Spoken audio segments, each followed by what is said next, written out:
హైదరాబాద్ మగువల మనసు దోచే అతిపెద్ద లేడీస్ ఫ్యాషన్ ప్రపంచం Bhama Emporio Jubilee Hills check post.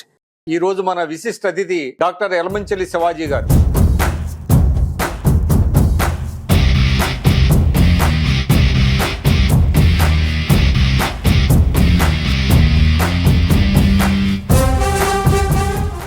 రైతుల సమస్యల గురించి,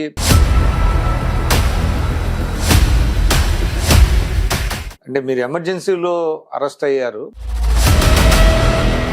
ఆ జైలు జీవితం చాలా మందికి చాలా ఉపయోగపడింది, ఎన్రిచ్ అయ్యారు, బాగా చదువుకోవటం రాసుకోవటం. జైల్లో ఉంటే ఒక మనిషి యొక్క నిజ స్వరూపం బయటపడుతుంది.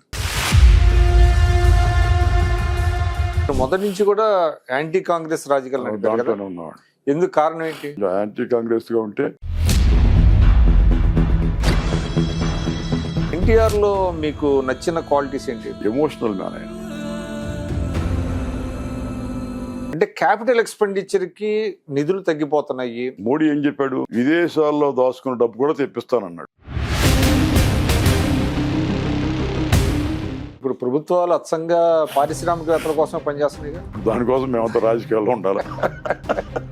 చంద్రబాబు గారుతో బాగానే ఉండేదిగా మీ రిలేషన్. బాగానే ఉండేది. మరి తర్వాత ఎందుకు మీరు పార్టీలో కొనసాగలా?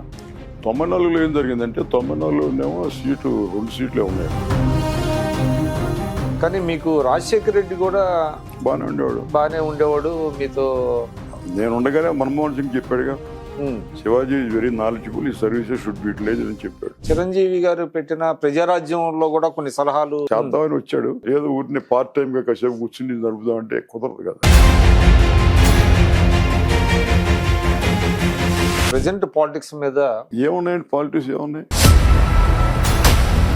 ఇక్కడ క్యాపిటల్ పెట్టినంత మాత్రం నా జనసాంద్రత పెరగదు అక్కడ. నమస్కారం, నేను మీ విక్రమ్ పోలా. ఈరోజు మన విశిష్ట అతిథి డాక్టర్ యలమంచిలి శివాజీ గారు. డాక్టర్ యలమంచిలి శివాజీ గారి గురించి ప్రత్యేకంగా చెప్పాల్సిన అవసరం లేదు. ప్రముఖ రైతు నాయకుడు, రైతు ఉద్యమాల నుంచి రైతుల సమస్యల గురించి సుదీర్ఘకాలంగా దశాబ్దాల పాటు పోరాడుతున్నటువంటి ఒక యోధుడు ఆయన రాజకీయ ప్రస్థానం చాలా అద్భుతమైనటువంటి రాజకీయ ప్రస్థానం. చౌదరి చరణ్ సింగ్ గారి దగ్గర నుంచి మీను మసాని, అదేవిధంగా ఎన్టీ రామారావు గారు, అట్లాగా అనేక మంది ప్రముఖులతో ఆయన కలిసి ప్రయాణం చేశారు. ఆయన ఒక విధంగా చెప్పాలంటే కేవలం రైతాంగ సమస్యలే కాదు, అనేక సమస్యల మీద, ఆర్థిక సమస్యల మీద డాక్టర్ మన్మోహన్ సింగ్ గారికి కూడా వారు చాలా సన్నిహితులు. ఒక రకంగా చెప్పాలంటే వాకింగ్ ఎన్సైక్లోపీడియాగా అభివర్ణించవచ్చు. రాష్ట్ర దేశ రాజకీయాల్లో ఆయనకు ఉన్నటువంటి అనుభవం బహుశా చాలా కొద్ది మంది తెలుగు వారికి ఉంటుంది. అటువంటి డాక్టర్ యలమంచిలి శివాజీ గారు ఈరోజు మన స్టూడియోకి వచ్చారు. వారి అనుభవాలను కొన్నిటిని మనం తెలుసుకునే ప్రయత్నం చేద్దాం. నమస్కారం శివాజీ. నమస్కారం. బహుశా నేను అనుకోవటం ఇది తొలి ఇంటర్వ్యూ అనుకుంటా మీరు. ఇట్లాగా వేరే ఛానల్స్ ఇప్పుడు వరకు నేనైతే చూడలేదు. రామచంద్రమూర్తి గారు చేశారు అప్పుడు. అయితే ఇటీవల కాలంలో అంటే మీరు క్రియాశీల రాజకీయాల్లో లేనప్పటికీ కూడా అనేక అంశాల మీద ఎప్పటికప్పుడు మీ వాయిస్ వినిపిస్తూనే ఉన్నారు. నేను అనుకోవటం కేంద్ర బడ్జెట్ రూపుదిద్దుకునే సమయంలో కూడా మీరు ఢిల్లీ మీకు ప్రత్యేకంగా ఆహ్వానం వస్తుంది. మీ సలహాలు సూచనలు కొన్ని చేస్తూ ఉంటారు, అంటే రైతాంగ సమస్యలు వీటి మీద. ప్రతి సంవత్సరం వెళ్తారా? దాదాపు వెళ్తాను. ఈ మధ్య 1-2 సంవత్సరాలు బట్టి కొంచెం ఆరోగ్యం సహకరించగా వెళ్ళలేదు, కానీ అంత సుదీర్ఘమైన అనుభవం ఫైనాన్స్ మినిస్ట్రీ తోటి నాకు ఉన్నట్టుగా ఎవరికి ఉండదు. ఎలాగంటే 1988లో నేను రాజ్యసభకి వెళ్ళినప్పుడు ఫైనాన్స్ మినిస్ట్రీ కన్సల్టేటివ్ కమిటీలో ఉన్నా. అందుకని బడ్జెట్ తయారు చేసిన తర్వాత దాన్ని మళ్ళీ పరిశీలన చేయడంలో కొంచెం అనుభవం, కొంచెం 6 ఏళ్ళు కంటిన్యూస్గా జరుగుతూ ఉన్నాను. దాని తర్వాత రిటైర్ అయినా కూడా ఫార్మర్స్ ఇంట్రెస్ట్ గ్రూప్ తరఫున దాన్ని తప్పనిసరిగా ఎవరు ఫైనాన్స్ మినిస్టర్గా ఉన్నా కూడా దాన్ని పిలవడం ఒక ఆనవాయితీగా వస్తూ ఉంది. సలహాలు తీసుకునేవారు, చెప్పినట్లు 1-6 ఇంక్లూడ్ చేసేవారు. నేను చెప్పినట్లు రిటైర్ అయిన తర్వాత ఇంక్లూడ్ చేసింది ఏంటంటే ఈ పనికి ఆహార పథకం, ఏది మహాత్మా గాంధీ నరేగాని అగ్రికల్చర్కి అనుసంధానం చేయాలని చెప్పి నేను సూచన చేశాను. ఆ సూచన చేసిన ఇప్పటికీ కొంతమంది ఏదో మాట్లాడుతూ ఉంటారు చేయాలని చెప్పి.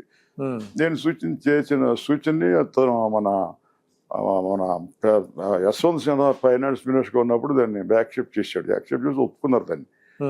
ఏంటంటే నేను చేసిన సూచన ఎలాగ ఉండిందంటే ఒక గ్రామం ఉంటుంది, వ్యవసాయ కూలీలు ఉంటారు. ఎంతమంది మీకు పని కావాలని అడుగుతారో వాళ్ళ పేర్లన్నీ నమోదు చేసుకోండి పంచాయతీ ఆఫీస్లో.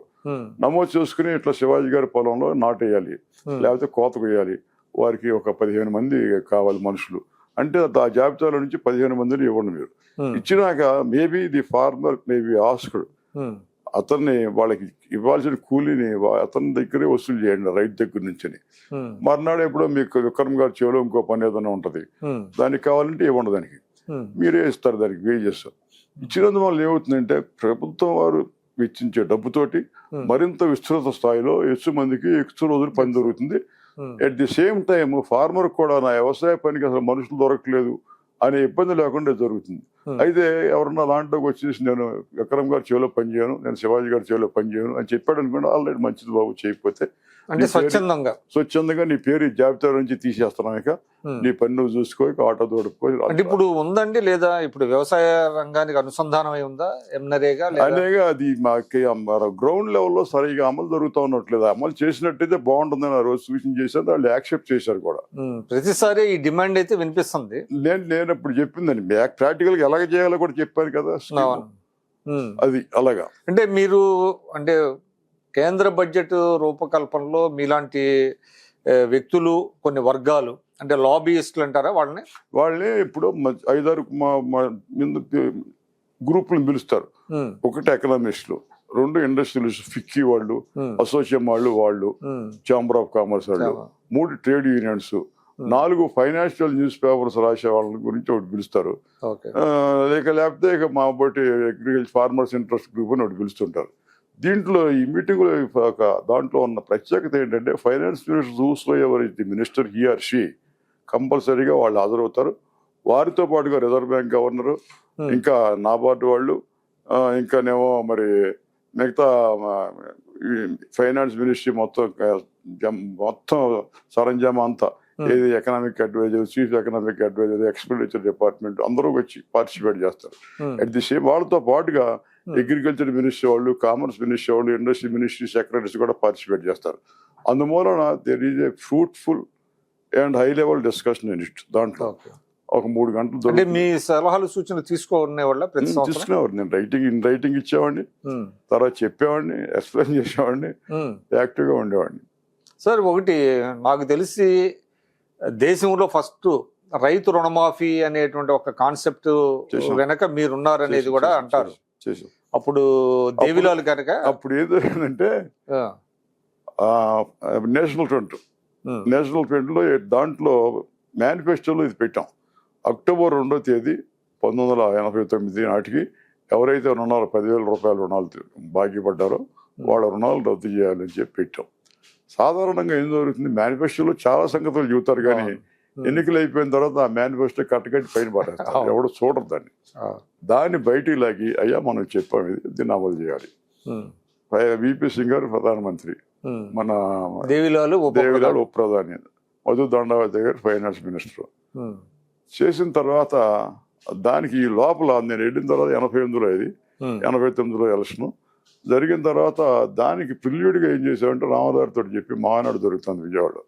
సార్ మనం ఈ కోఆపరేటివ్ బ్యాంకులు ఇచ్చిన రుణాల మీద రద్దు చేద్దామండి వడ్డీని అంటే ఆయన ఏంటన్నాడు, ఎందుకంటే రద్దు చేస్తే ఇది మనం రద్దు చేస్తే మాకు బలం వస్తుంది, స్టేట్లో చేశారు మీరెంత చేయరు, వాళ్ళ దగ్గర డబ్బులు ఉండవు స్టేట్లోనూ, మీ దగ్గర డబ్బులు బాగానే ఉంటాయి కదా, మీరు తప్పనిసరిగా చేయాలనే ప్రెషర్ మేము పెంచడానికి వీలవుతుందని చెబితే పాపం ఆయన అట్లాగే కానీ బ్రదర్ అని చెప్పి తీర్మానం చేశారు. చేసిన తర్వాత దీన్ని ఆసరాగా తీసుకుని ఇంకా స్టేటే చేస్తా ఉంటాడు, మీరెంత చేయరని చెప్పి ఒత్తిడి తెచ్చాం.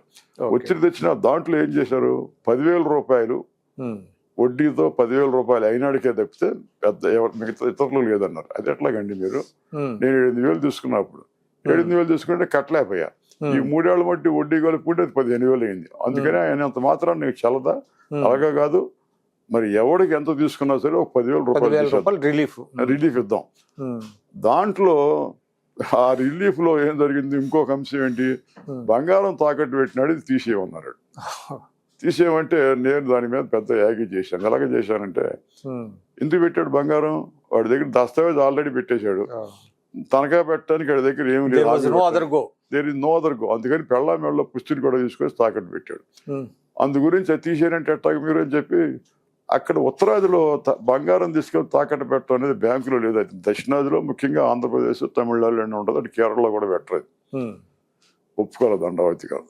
మాట్లాడాడు వాళ్ళతో వీళ్ళతో ఆఫీసులతో మాట్లాడుకున్నాడు. లంచ్ అవర్ లో మళ్ళీ పిలిచి నన్ను, శివాజీ ఇప్పుడు నువ్వు చెప్పింది కరెక్ట్ అన్నయ్యా, వాళ్ళు కూడా అంటున్నారు ఇప్పుడు ఆఫీసులో అన్నాడు. అన్నాక అది కూడా ఇంక్లూడ్ చేశాం. దీని తర్వాత ఇంకో క్యాచ్ ఏంటంటే దాంట్లో ఏం చేశారు, కాన్సిక్యూటివ్ ఆర్ ఆల్టర్నేటివ్ ఇయర్స్ లో అక్టోబర్ 2, 1989 అవుట్ స్టాండింగ్ ఎవరైతే ఉంటారో వాళ్ళు వ్యవసాయం తీసుకున్న చేలల్లో చేసే భూముల్లో ఒక వరుసగా 3 సంవత్సరాల్లో వరుసగా కానీ లేకపోతే ప్రత్యామ్నాయ సంవత్సరాల్లో కానీ ఆల్టర్నేట్ ఇయర్స్లో కానీ 2 సంవత్సరాలు దెబ్బతిని ఉంటే వాళ్ళకి రుణాలు తీసేస్తూ ఉన్నారు. ఎట్టాగది ఆల్రెడీ గెజెట్లో ఎప్పటికప్పుడు నోటిఫై చేస్తుంటారు. ఏది వరద వచ్చింది, లేకపోతే క్షామం వచ్చింది, కరువు వచ్చింది అని చెప్పి నోటిఫై చేస్తారు. మొదటి దాంట్లో ఏం జరిగిందంటే గుంటూరు జిల్లా మొత్తం మీద 5 మండలాలే అలాగా ఎఫెక్ట్ అయినాయని చెప్పి దాంట్లో ఉంది. ఏది వాళ్ళ గెజెట్లో 5 మండలాలకే పోతాయి. మొత్తం 55 మండలాలు, మిగతా వాడికి పావు. ఏం చేయాలి దానికి? అప్పుడు నేనేం చేశాను, అదిగా సార్ ఇది మీ దాంట్లో లేదంటున్నారు. మరి తెల్లదోమ పడింది, శనగపచ్చ పురుగు పడింది, పొగాకు లెత్తి పురుగు పడింది, పడి పత్తి దెబ్బతింది. దెబ్బతిని వేలాది మంది రైతాంగం ఆత్మహత్య చేసుకున్నారు. అది కూడా కెలామిటీనే కదా. అలాగే దెబ్బతిందని చెప్పి మనం వరల్డ్ బ్యాంకు రాసి ఉన్నాము. వరల్డ్ బ్యాంక్ రాసి ఇట్లా దెబ్బతిందని రాసి అది ఒక రిపోర్ట్ వరల్డ్ బ్యాంక్ ఇచ్చి దాన్ని భిన్నమైన స్టాండ్ ఎక్కడ తీసుకుంటాం మనం, అది ఫోర్జరీ అవుతుంది కదా అని చెప్పి జిల్లా పరిషత్ జనరల్ బాడీ మీటింగ్ లో పెద్ద యాగి. అప్పుడు ప్రియదర్శిని దాస్ అనే ఆయన మాకు కలెక్టర్ గా ఉన్నాడు. శ్రీనివాసు ఆర్ఎస్ రాయపాటి శ్రీనివాస్ జిల్లా పరిషత్ చైర్మన్. వాళ్ళు ఏం చేశారు, అపోజిషన్ లో ఉంది తెలుగుదేశం, కాంగ్రెస్ పార్టీ అధికారంలో ఉంది.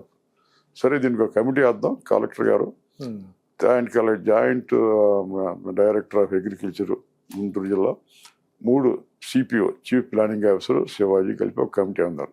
సరే ఇక నేను కూర్చున్నా, పాపం వాళ్ళు కూడా విన్నారు, చేశారు. ఇదంతా మేము ఇంక్లూడ్ చేసినాక అంతకుముందు ఇది రాకముందు పత్తిపాడు ఆంధ్ర బ్యాంకులో 5 లక్షల రిలీఫ్ అని వచ్చింది. ఇది వచ్చిన తర్వాత పత్తిపాడు ఆంధ్ర బ్యాంకులో ₹1 కోటి దాటిపోయింది. అలాగా ఒక్క గుంటూరు జిల్లాలోనే 100 కోట్లు పైన రిలీఫ్ వచ్చింది.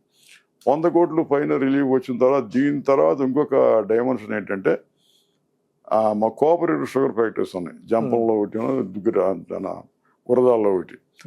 దాంట్లో రైతులు వాటా కొరకు డబ్బులు కావాల్సి వచ్చి దాంట్లో డబ్బులు లేక వాళ్ళ దగ్గర వాళ్ళ భూములు తాకట్టు పెట్టి ఆ డబ్బు తీసుకొచ్చి బ్యాంకులో దాంట్లో పెట్టారు. పెట్టినాక ఫ్యాక్టరీలు కట్టింది లేదు, సచ్చింది లేదు, వడ్డీ పెరిగిపోయింది. వాళ్ళకి దగ్గర దస్తావేజులు ఎక్కడ ఉన్నా ఇవ్వనంటున్నారు. అది కూడా తీసేయాలండి. నేను ఎట్ట తీసేస్తా ఉంటారు. ఎట్ట తీసేస్తా అంటే నేను చెప్పిన ఆర్గ్యుమెంట్ ఏంటంటే కోఆపరేటివ్ అది కమర్షియల్ కాదు. అది కోఆపరేటివ్ అంటే ఏంటి, రైతులు 100 మంది కూడి దాంట్లో, అందుకని it is meant only to value addition కోసం పెట్టింది. అది వ్యవసాయంలో భాగమైన నా ఆర్గ్యుమెంట్. దానికి కూడా ఒప్పుకున్నారు. ఒప్పుకున్న తర్వాత అప్పుడు మన విద్యాధర్రావు ఏం చేశాడు, అక్కడ హనుమాన్ జంక్షన్లో ఇంకో ఫ్యాక్టరీ ఉంది. ఆ రైతుల్ని 4 కార్ల నుండి వేసుకుని ఇక్కడికి వచ్చాడు. వచ్చి ఇక్కడ కూడా తీసేయాలి బ్రదర్ అన్నాడు. ఇక్కడ కూడా తీసి ఆగుది కొద్దిగా, ఇది కానీ మరి దీనికే మరి అభ్యంతరం పెడుతున్నారు పైన, దీన్ని మళ్ళీ పైన యాగి చేసాడు, ఇది కూడా పోతుంది, ఇదైనా చూద్దాంలే అన్నాను. అలాగా చేసిన తర్వాత దీంట్లో చాలా ఫన్నీయెస్ట్ పార్ట్ ఏంటంటే, ఒక రోజు పార్లమెంటు లైబ్రరీలో కూర్చున్నాం. దండవతి వచ్చాడు. దండవతి వచ్చి వెనకమాల నుంచి బుధమే చేసాడు, నేను ఏదో చదువుతా అంటాడు. శివాజీ, మా నియోజకవర్గంలో మా కాన్స్టిట్యున్సీలో ఫిషర్మెన్ ఉన్నారయ్యా, వాళ్ళు తీసేయమంటున్నారు ఈ రుణం, మనం తీసేయచ్చా, ఎట్లా చేస్తే బాగుంటుందా అడుగుతాడు. పక్కన వాళ్ళు అదేంటయ్యా, ఆయన ఫైనాన్స్ మినిస్టర్, ఆయన ఇంట్రడ్యూస్ చేశాడు, ఇది ఆయన నిన్ను అడుగుతాడు అంటారు. అలాగా అంటే ఆయన అంత ముందు రైల్వే మంత్రి చేశాడు కానీ పెద్ద రైతాంగ సమస్యల మీద అట్లా అని కాదు. నేను దాంట్లో క్రియాశీలకంగా ఉన్నాను కనుక in between the lines very, అంటే అటువంటి వాళ్ళు అడగటం అనేది కూడా గొప్ప విషయం. మరి ఏది భేషజం లేకుండా ఎవరికైతే సబ్జెక్ట్ ఉందో, క్షేత్రస్థాయిలో అనుభవం ఉందో వాళ్ళని సలహాలు సూచనలు తర్వాత ఈ సందర్భంలో చెప్పేది ఏంటంటే, సూసైడ్స్ ఎక్కువగా ఉన్నాయి. అప్పుడు 1988 నుంచి 94 వరకు నేనున్న 6 సంవత్సరాలు కూడా సూసైడ్స్ లేకుండా ఆపాను. అసలు ఐ టుక్ ఏ ఛాలెంజ్. మనం ఎందుకు వెళ్తున్నాం ఇక్కడికి, ఊరినే కూర్చుంటానికి కాదు కదా.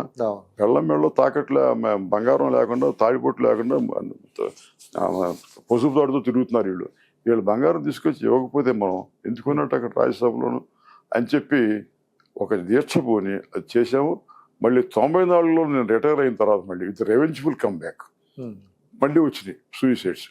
అది 6 సంవత్సరాలు నేను ఆపగలిగానంటే చాలా పెద్ద సంతృప్తి నాకు, అందుకనే చేయగలిగాం. సార్ ఒకటి ముందుగా మీరు by profession doctor, MBBS doctor కదా, కానీ రాజకీయాల్లోకి ఎలా వచ్చారు? నా కాన్సెప్ట్ ఏంటంటే రాజకీయాలు అనేవి కేవలం అధికారాన్ని అందుకుంటానికి నిచ్చిన మెట్లు కాదు అవి. Politics is not necessarily level to get to the power.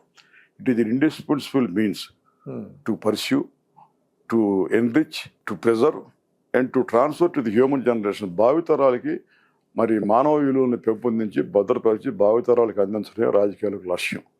దానికి ఎలాగా చేసేది మార్గం ఏంటి? మేబీ ఇన్ ది పార్లమెంట్లో ఉన్నప్పుడు కానీ, లేకపోతే బయట పత్రికల్లో రాసినప్పుడు కానీ, బహిరంగ సభల్లో సమావేశాల్లో చర్చల్లో పాల్గొన్నప్పుడు కానీ ప్రజానీకాన్ని ఆ దిశగా చైతన్యవంతం చేసి ఎడ్యుకేట్ చేయడానికి ఇది ఒక సాధనం. దానికోసం రాజకీయాల్లోకి వచ్చాం. కమిట్మెంట్తో వచ్చాం కానీ మేమేదో దీంట్లో ఇప్పుడు ఇంకొక అంశం ఏంటంటే చాలా మంది అనుకుంటారు రాజకీయాల్లోకి వచ్చిన వాళ్ళందరూ కూడా డబ్బులు కాజేయటానికి వస్తున్నారు వీళ్ళు, అది ఆఫ్ లేట్ వచ్చింది వస్తున్నారు విలాసాలతో తొలదూతున్నారని చెప్పి కాదు. అది we have to forgo so much of our personal pressure చేసి మేము అంటే మీ జనరేషన్ లో మీలాంటి వాళ్ళు కొద్ది మంది ఉన్నారు. పెళ్ళం పెట్టలను చూడకుండా సంపాదన లేకుండా మీకు ఉదాహరణ చెబుతాను. మా ఇంటికి ఇంత ఉండేది కాంపౌండ్ వాళ్ళు, పెద్ద తలుపు కూడా ఉండేది కదా, గేట్ ఉండేది కదా, తోసుకుని వచ్చేవారు. సరే అక్కడ కిటికీ ఉండేది గుంటూరులోనా ఢిల్లీ? గుంటూరులోనండి. అక్కడ కిటికీ ఉండేది. ఆ కిటికీ ఉంటే రాత్రి కూడా పడుకుంటే 1 గంటకి 2ంటికి ఆ కిటికీలోంచి ఎగిరేవారు, ఎగిరి లెగ్గొట్టేవారు. ఏంట్రా బాబు ట్రాక్టర్ పట్టుకుంటారండి. ట్రాక్టర్ పట్టుకుంటే ఏం చేయాలి? సరే వాడిని చేసి ఒకరోజు ఎవడో నాకు గీత పడిందని వచ్చాడు. గీత పోతే నన్ను ఏం చేయమంటారు? అప్పుడు నా దగ్గర మామూలుగా కారు కూడా ఉండదు అని చెప్పి మొత్తానికి ఆ రోజు ఎందుకు ఎవరిదో మీ దగ్గరికి వస్తే సమస్యలు పరిష్కారం వాడి అంత నమ్మకంతో వస్తాడు. వచ్చి ఆ గీత కోసం ఎదిగితే రాత్రి అంతా ఎదిగిన గీత దొరకలా. తీసుకెళ్ళి వాడిని ఇంటికాడ వదిలిపెడితే గీత ఇంటికాడే వచ్చేసిందండి. అది అలాగా రాజకీయాల్లో ఉన్నప్పుడు ఇలాంటి తప్పు. అందుకని మనం మీరు మీ పిల్లలతో కూర్చుందానికి, మీ కుటుంబంతో కూర్చుందానికి సమయం ఉండదు. There is so much of competition and demand. That is the case with very few అండి లైక్ యూ. అంటే నాట్ అందరితో కాదు. అంటే రాజకీయాలు అంటే ఒక కమిట్మెంట్ తో, అంటే మీరు స్వతంత్ర పార్టీ నుంచి వచ్చారా? స్వతంత్ర పార్టీ రంగారి దగ్గర ఎన్జి రంగా గారి శిష్యరికం నుంచి దగ్గరికి వెళ్ళి వచ్చి ఆయన వచ్చారు కాబట్టి మీకు ఆ వాల్యూస్ తో మీరు రాజకీయాలు చేశారు. అంటే నా ప్రశ్న ఏంటంటే, మీరు ఎంబీబీఎస్ తర్వాత ప్రాక్టీస్ చేశారా కొన్నాళ్ళు? ఎంబీబీఎస్ తర్వాత ఏం జరిగిందంటే, ఎంబీబీఎస్ తర్వాత జస్ట్ హౌస్ సర్జరీస్ అయిపోయింది, పోస్ట్ గ్రాడ్యుయేషన్కి అప్లై చేశాను. రాత్రి కూడా పోలీసులు వచ్చి తీసుకెళ్ళి నన్ను పోలీస్ స్టేషన్ కాదు ఎమర్జెన్సీలో అక్కడ నుంచి శంకరులా 75 I was the first man in the entire state to be detained under MISA. సరే నడిరేతులు కనుక శంకర్ విలాస్ హోటల్లో గదిలో పెట్టారు ఆ పోలీసు. మా ఇంటికి కవర్ చేసి మా తమ్ముడికి పోస్ట్ గ్రాడ్యుయేషన్ అప్లికేషన్ వచ్చిన తర్వాత తీసుకురమ్మని సంతకం పెట్టి వాడికి ఇచ్చా. వాళ్ళు అప్లై చేశారు. తర్వాత జైల్లో ఉండగా నాకు సీట్ వచ్చింది, ఎండి సీట్. ఎండి సీట్ వస్తే నేను అడిగాను గవర్నమెంట్ని, నాకు ఇంటర్వ్యూకి విశాఖపట్నం పిలిచారు. విశాఖపట్నం ఎస్కార్ట్తో పంపండి, లేకపోతే జైల్లోనే ఇంటర్వ్యూ పెట్టండి, లేకపోతే వాయిదా వేయండి అంటే, రోజు పొద్దున్నే గబగబా మీ దగ్గర వైర్లెస్ ఏదో వచ్చిందంటే 2 తీసుకెళ్ళారు అక్కడికి. అరే పంపుతాడేమని అనుకున్నా. దాంట్లో ఏమని వచ్చిందంటే, your application seeking arranging the interview in the prison or sending to the interview to Visakhapatnam to attend or postponing the interview are not complied with. Reject చేశారు. అలాగే సీట్ పోయింది. సీట్ పోయిన తర్వాత ఎంఆర్ మస్తాని ఏం చేశారంటే, Shivaji I'm not happy with you, ఏంటి ఇదంతా ఈ తిరుగుడు ఏంటి లాగం ఏంటి, నేను వాళ్ళకి తాదాస్కి ఏం చెప్పట్లేదు ఈ మధ్యలోను, but in your case I will write a letter that Shivaji is a good friend of mine, he needs badly livelihood అని చెప్పి, by the time you reach home you will get an appointment letter to attend, don't neglect to attend nor reject the job అంతగా వచ్చింది ఉత్తరం. జంషెడ్పూర్ వెళ్ళాం. వెళ్ళిన తర్వాత ticket అది కూడా పంపించారు పాపం వాళ్ళు. వెళ్ళినాక ఒక రోజు చూశాను, చూసిన తర్వాత sorry mister Mastani this is not a job for me అని చెప్పి ఇన్లైన్ లెటర్లో ఉత్తరం రాసి డబ్బాలు వేసి పోస్టులో మర్నాడు లేస్తే మళ్ళీ వచ్చేసాను. అలాగే 2. 3వది ఏంటంటే పిన్నంజని నరసింహరావు మా మెడికల్ కాలేజ్ ప్రిన్సిపాల్ చేశారు. ఆయన జనరల్ మెడికల్ కాలేజ్లో రిజిస్ట్రేషన్ చేయించుకోవా ఇంగ్లాండ్కి దాన్ని చేయించుకుంటే దాంట్లో పరిస్థితి లేకుండా ఆయన అక్కడికి ఉద్యోగం ఇస్తారు ఆయన అంటే చేయించాను, ఎడలేదు. అది 3. 4వది ఇది అయిపోయిన తర్వాత అమెరికన్ హాస్పిటల్ విజయవాడలో పిల్లల్ని వెంకటేశ్వరరావు ఉద్యోగం ఇప్పిస్తాను చేరమని అంటే చేరలేదు. KRR Mohan Rao vice chancellor చేశారు నాగార్జున యూనివర్సిటీ. తర్వాత ఆయన సింగరేణి కాలేజ్కి చీఫ్ మెడికల్ ఆఫీసర్గా ఉండి ఆయన ఉద్యోగం ఆఫర్ చేశాడు, దానికి పోలేదు. ఇది అయిపోయిన తర్వాత మన డాక్టర్ కల్పన వరంగల్ లోక్సభ మెంబరు ఆ భర్త మన నరసింహారెడ్డి గారు వచ్చి శివాజీ ఇక్కడ స్కానింగ్ సెంటర్ పెడుతున్నాం గుంటూరులోను, ఈ ఊర్లో డాక్టర్లు అంతా తల్లకాసి డబ్బులు వేసుకుని నువ్వు దానికి హెడ్ చేసి నువ్వు కూడా వాటా ఉండి నడపాలన్నాడు. మా దగ్గర డబ్బులు ఎవరా బాబా ఎదురు చూద్దామని మా దగ్గర అన్ని ఉండి వచ్చిన దాంట్లో ఎదురు చూద్దాం అంటే దానికి ఒప్పుకోవాలి. నేను చెప్పొచ్చేది ఏంటంటే ఇవన్నీ మానేసి నేను దీంట్లో ఉన్నా. దీంట్లో ఉండి మా వైఫ్ ఆమె ఎండి జనరల్ మెడిసిన్, ఆమె మెడికల్ కాలేజీలో జనరల్ మెడిసిన్ ప్రొఫెసర్గా చేసి రిటైర్ అయింది.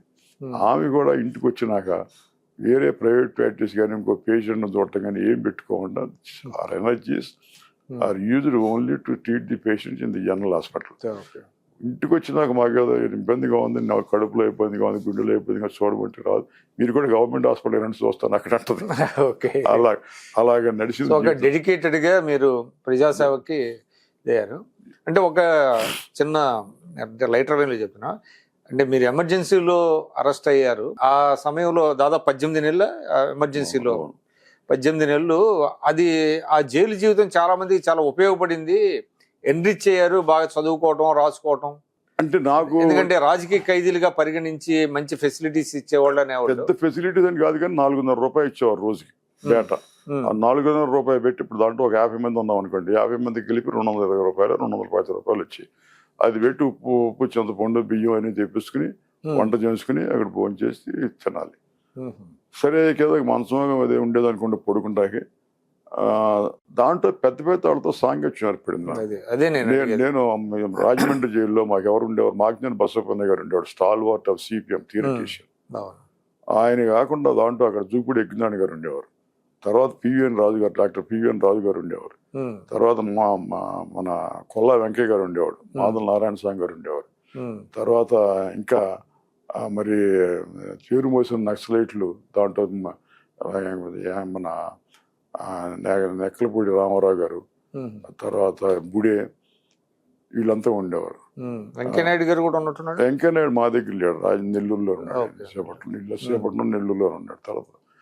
తర్వాత అక్కడి నుంచి మళ్ళీ నేను హైకోర్టులో కేసు వేసినప్పుడు ఆ కేసుని అటెండ్ అవ్వడం కొరకు తీసుకొచ్చి చెంచులగూడ జైల్లో పెట్టారు. చెంచులగూడలో మాతో ఎవరున్నారో తెలిసింది, నరసింహారెడ్డి ఉండేవాడు, తర్వాత వీడు మాలే నరేంద్ర ఉండేవాడు, ఇంద్రసేనారెడ్డి ఉండేవాడు, తర్వాత ఇంద్రారెడ్డి లేడప్పుడు ఇంద్రసేనారెడ్డి అవును ఇప్పుడు గవర్నర్ అతను ఉండేవాడు. తర్వాత ఇంకా ఆర్ఎస్ఎస్ వాళ్ళు ఇంకా ఉండేవాడు, తర్వాత శీతల్ సింగ్ లస్కరీ ఉండేవాడు, తర్వాత చరబండ్ రాజు ఉండేవాడు. వీళ్ళంతా అక్కడ ఉండేవారు. వీళ్ళు కాక మిగతా జైలు నుంచి వచ్చిన వాళ్ళు రాజకీయ ఖైదీలు కోర్టు గురించి వచ్చేవాళ్ళు, యలమంచిలి రాధాకృష్ణ గారు, వెంకట నరసయ్య గారు, వరంగల్ నుంచి వచ్చిన వాళ్ళు, నెల్లూరు నుంచి వచ్చిన వాళ్ళు జక్కా వెంకయ్య గారు దీంట్లో ఉండేవారు. మళ్ళీ ఒక కొన్ని రోజులు ఉన్న తర్వాత వాయిదా పడ్డాక మళ్ళీ రాజమండ్రి పంపి మళ్ళీ సెకండ్ ట్రిప్ లో మళ్ళీ వచ్చినప్పుడు చెంచులగూడ జైల్లో ముషీరాబాద్ జైల్లో పెట్టారు. ముషీరాబాద్ జైల్లో ఉండేవారు లచ్చన్ గారు, శంకర సత్యనారాయణ గారు, సత్యనారాయణ రెడ్డి, పి జనార్దన్ రెడ్డి, వీళ్ళంతా అక్కడ ఉండేవారు. అందుకని ఓంకారు దీంట్లో ఉండేవాడు, చెంచులగూడలో. ఈ రకంగా రాష్ట్రంలో కాంగ్రెస్ ఇతర రాజకీయాల్లో ఉన్న వాళ్ళందరితో కూడా సాంగత్యం ఏర్పడింది, దగ్గరగా ఒకరి గురించి ఎక్స్చేంజ్ ఆఫ్ వ్యూస్. తర్వాత మీకు జైల్లో ఉంటే ఒక మనిషి యొక్క నిజ స్వరూపం బయటపడుతుంది, బయట ఉంటే బయటపడదు. ఎందుకంటే చాలా అసంతృప్తిగా ఉంటారు కదా, అందుకని ఎలాగంటారు కొంచెం ఎక్కువ మా సమయం పడుతుందేమో, 2-3 నిమిషాల్లో చెబితే మొదట్లో మమ్మల్ని అనవసరంగా పెట్టిందిగా అట్టగట్టగా చెప్పి ఇందిరా గాంధీ అది అయిపోతుంది. అది అయిపోయిన తర్వాత ఎంతకాలం తిడతారని, లేకపోతే తర్వాత ఏం చేస్తారు, ఇక ఆ జైలు అధికారులతోటి అటు వెళ్తాం ఇటు వెళ్తాం, లేకపోతే గేట్ దగ్గరికి వెళ్తాం, వాళ్ళ పిల్లలు వచ్చారు చూడటానికి వెళ్తాం అని.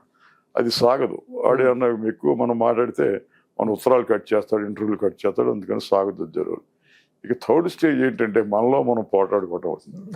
చిన్న చిన్న అంశాల మీద అంత పెద్ద పెద్ద వాళ్ళు నాయకులు పోటాడుకుంటున్నారు ఏంటి అని చెప్పి బయట వాళ్ళు ఆశ్చర్యపడతారు. ఎందుకంటే అసంతృప్తి ఉండదు, లెటర్ ఒకటి ఉండదు అక్కడ. పొద్దు గూకులు అక్కడే పడి ఉండాలి. దాంతో ఏంటి పిల్లలు గుర్తు వస్తాం. నాకంటే పెళ్లి పడాకులు లేవు కనుక అప్పుడు పెద్ద లేదు, కానీ పిల్లలు గుర్తు వస్తారు, బాధపడతా ఉంటారు. దాంతో ఎటువంటి వాటి మీద తగదా పెద్ద పెద్ద యుద్ధాలు జరుగుతాయి. ఏమైనా ఎక్కడ లోపల బాత్రూమ్ లో నేను కింద అర్జెంటుగా లోపలికి వెళ్ళాలి బాత్రూమ్, కానీ మనకి ఇబ్బంది పెడతా ఉంటే గ్రహించకుండా పాటలు పాడుకుంటా స్నానం చేస్తున్నట్టు అంతసేపు బయటకు రాకుండా అని విక్రమ్ తోటి యుద్ధం. లేకపోతే శివాజీనేమో మొత్తం కూరంతా తని వేసుకుని నాకు వేయలేదు, ఇంకోడు లేకపోతే పెరుగు వేసుకుని నాకు మజ్జి పోసాడు అని ఒకడు. ఇటువంటి వాటి మీద చిన్న చిన్న వాటి మీద పెద్ద పెద్ద యుద్ధాలు దొరుకుతాయి. అంత అసంతృప్తి ఉంటుంది. అయితే మరి ఈ మానవ స్వభావాన్ని, ఈ నైజాన్ని, లోపల ఉన్న తత్వాన్ని, వీటన్నిటినీ కూడా ఇచ్చేసి ఆనంద మార్గాలు ఉండేవారు, కొంతమంది స్మగ్లర్స్ ఉండేవారు, వీళ్ళంతా అదొక లోకం అలాగే నడుస్తూ ఉండేది. అందుకని ఆ రకంగా జైలు జీవితం కూడా ఉపయోగపడిందని చెప్పి నేను అనుకున్నాను. సహనం నేర్పుతుంది. తర్వాత అండి, మీరు మొదటి నుంచి కూడా యాంటీ కాంగ్రెస్ రాజకీయాలు దాంట్లోనే ఉన్నవాడు. ఎందుకు కారణం ఏంటి? రంగా గారు నేర్పారు అది. తర్వాత ఏమో దాంట్లోనేమో కొంచెం యాంటీ కాంగ్రెస్ గా ఉంటే మనం పనిచేయవచ్చు అని చెప్పి, నిజాయితీగా ఉంటాయని చెప్పి, అట్లాగే ఉన్నాయి అప్పట్లో పార్టీలు కూడా. సోషలిస్ట్ కానీ కమ్యూనిస్టులు కానీ నిజాయితీగానే పనిచేశారు. లేదా బీజేపీ వాళ్ళు కానీ, లేకపోతే ప్రతిపక్షంలో ఉండే పని లేదు కదా. మీరు అప్పుడు జనతా పార్టీలో ఉన్నారు కదా? జనతా పార్టీలో ఉన్నాను. కానీ పోటీ చేసే అవకాశం రాలేదా? నాకు 77లో లోక్సభ టికెట్లు ఖాయం చేసేటప్పుడు వాస్తవానికి జాబితా అంతా రాసింది నేనే, లచ్చన్ గారు, విశ్వనాథం గారు. మన స్టేట్ కి సంబంధించి ఆ లిస్ట్ చూసి మన చరణ్ సింగ్ గారు అడిగాడు, ఏంటి శివాజీ పేరు కనపట్లేదు జాబితాలో అని. శివాజీ దగ్గర డబ్బులు లేవన్నారు లచ్చన్ గారు. లేకపోతే నేను ఇచ్చేవాడు కదా, అదే ఇది only problem, I can give 1 lakh rupees to him అన్నాడు ఆ రోజుల్లో. సరే ఇప్పుడు నా దగ్గర ఏమో ఓపీ లేదు, డబ్బులు లేవు, వయసు లేదు, అందుకని చెప్పి పోతున్నాను. వెంకయ్య నాయుడు గారు పోటీ చేశాడు. అప్పుడు నేను కూడా పోటీ చేస్తే ఓడిపోయేవాడిని, నేను గెలిచేవాడిని, నేను చెప్పట్లా. But nonetheless I missed that. తర్వాత 83లో అసెంబ్లీకి నాకు పెద్ద ఇంట్రెస్ట్ లేదు. 84 వచ్చేపాటికి రామారావు గారు లోక్సభకు నన్ను ఖాయం చేశారు. ముందు అసలు ఫస్ట్ ఎన్టీఆర్ తో మీ పరిచయం? ఎన్టీఆర్ తో ఎంతగా పరిచయం అయిందంటే, ఆంధ్ర అసోసియేషన్ అప్పుడు లచ్చన్ గారు నేను మద్రాసు వెళ్ళాం. మద్రాసులో రామారావు దగ్గరికి వెళ్ళాం. నాగిరెడ్డి గారు, స్టూడియో, జగ్గయ్య గారు అందరి దగ్గర తిరిగి. అది ఫస్ట్ టైం ఎన్టీఆర్ తో. అదేం పెద్ద పరిచయం కాదు, లెక్క కాదు. గ్రూప్ తో వెళ్ళారు ఆయన, నేను వెళ్ళాం అంతే. అది పెద్ద నాకు పరిచయం కాదు. తర్వాత ఏం జరిగాడంటే 1980 ఫిబ్రవరి 7వ తారీఖున చిలకలూరుపేటలో కిసాన్ ర్యాలీ పెట్టాం. కిసాన్ ర్యాలీకి మన చరణ్ సింగ్ తీసుకొచ్చాం. చరణ్ సింగ్ తీసుకొస్తే ఎవరు ఊహించినంత మంది జనం విశేషంగా వచ్చారు. ఆడెవడికి రూపాయి ఖర్చు పెట్టలేదు. మనం డీజిల్ కూడా పోంచలేదు. ఎవరు ట్రాక్టర్ ఆడు పెట్టుకుని డీజిల్ కొట్టించుకుని వచ్చి లక్షలాది మంది హాజరయ్యారు. ఇక వాళ్ళని చూసి మా వాళ్ళంతా ఉబ్బి తబ్బిపోయారు. దాని తర్వాత 4 రోజులకో 3 రోజులకో మన అయినంపూడి చక్రధర గారని లోక్సభ నుంచి కాదు రాజ్యసభలో మెంబర్గా ఉన్నాడు. ఆయన ఇది 50s లో మెంబరు. ఆయన తమ్ముడు సోదరు గారిని నన్ను కవర్ చేశాడు. బెదవాడు వచ్చి నటరాజ్ హోటల్లో ఉండి, ఏంట్రా ఎట్ట జరిగింది మీటింగ్, అట్టగట్టకండి బాగా జరిగిందని మన వాళ్ళంతా అంటున్నారు, బట్ ఐఎమ్ నాట్ హ్యాపీ. అదేంట్రా అన్నాడు. జనం బాగా వచ్చారు కానీ వాళ్ళు ఎట్లా ఉపయోగించుకోవాలో ఉపయోగించుకునే యంత్రాంగం మన దగ్గర లేదు. అందుకని ఊరిని వాళ్ళ ఉన్న ఉత్సాహం అంతా ఆవిరైపోతుంది, ఎవాపరేట్ అయిపోతుంది. సరే ఆయన ఏమన్నాడు, రే రామారావు వాడు ఏదో పార్టీ రాజకీయాలు అంటున్నాడు రా, ఒకటి వెళ్ళి మాట్లాడరాతరా వాడితో అన్నాడు. అంటే పెద్ద ఆయన కదా రామారావు అట్టగాగి అంత వయసు ఉంది అని. సరే తమ్ముడు సోదరుని నన్ను వెళ్ళమన్నాడు. సోదరు గారేమో రేపు మా పని వాయిదా వేస్తాను, నేను ఒక్కనే పోయాను. అలాగా ఆయన దగ్గరికి వెళ్ళి జగ్గారావు కనుక్కో, ఆయన ఎక్కడో ఎప్పుడు వెళ్ళాలి ఏంటంటే అపాయింట్మెంట్ తీసుకున్నాడు. వెళ్ళాం ఇద్దరు. జగ్గారావు ఎవరైనా మీరు అడిగితే జగ్గారావు రంగా గారి దగ్గర పనిచేసాడు డ్రైవర్ గా. తర్వాత సినిమాల్లోకి వెళ్ళాడు అనుకోండి. ఇది కొంగర జగ్గారావు. అలాగే ఎన్జి రంగా గారికి డ్రైవర్ జంగీ రంగారావు దగ్గర ఉండాడు, ఆ పార్టీలో ఉండేవాడు.